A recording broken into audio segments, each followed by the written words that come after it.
Let's talk about meetings. One thing that I found really hampered my own personal productivity when I had a day job, but also when I first started my business, was meetings. I spent a ton of time in meetings. And I think one reason for this is that sort of corporate day job culture almost revolves around meetings. It's almost like, everything I've talked about so far in my philosophy, the big rock would be meetings. First, you schedule your daily stand-up and your one-on-ones and your client meetings and your team meetings and all that stuff. And then when you have time left over, that's when you do work, which unfortunately ends up being like dinner time, lunchtime, weekends. And so that was something that I started to look at pretty early in my career was, do I need to have all these meetings and do they need to be this long? So that would be something that I recommend you look at now. So your calendar should be blocked so that you can do your maximally productive work during your maximally productive time. You're well rested because you know what your sleep schedule is.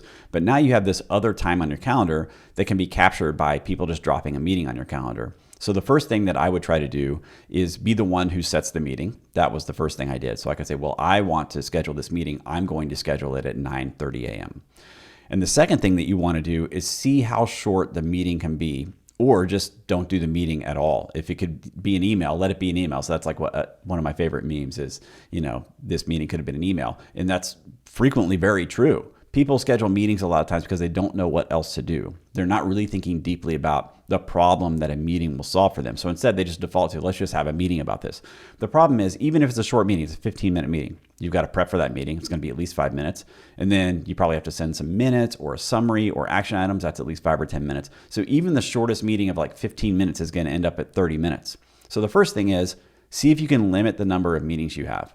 Move them to an email, a wiki, something like that, where you don't have to get a bunch of people on a call to have a meeting. And something I usually think about this is, what's the man-hour cost of this meeting time? If we have 4 people or 5 people in this meeting and it's a half-hour meeting, you're looking at 2 or 2.5 hours of productive time that's being burned on this meeting. Is it worth it?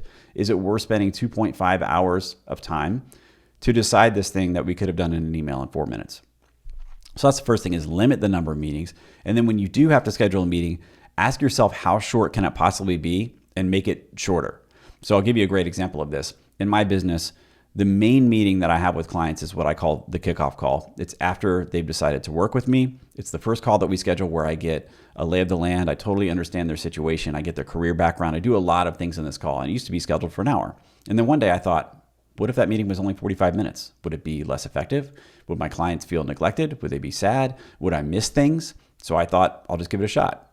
I changed the meeting time to 45 minutes, and literally 0 times has anyone ever said anything about it being too short. I've never not had the information that I need. And what I found was the meeting was just being filled with other stuff because we had 60 minutes to fill. And this is essentially what happens with meetings, is the allotted time will be filled with something, regardless of what that thing is, because everybody feels obligated to be there.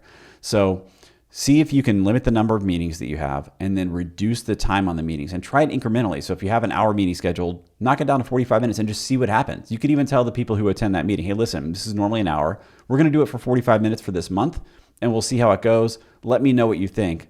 But my guess is that we can get everything done in 45 minutes that we need, and everybody gets 15 minutes back. And at least that way, you go from 60 to 45.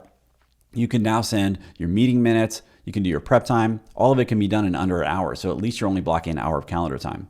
And then if it works at 45, considering knocking down to 40 or 30.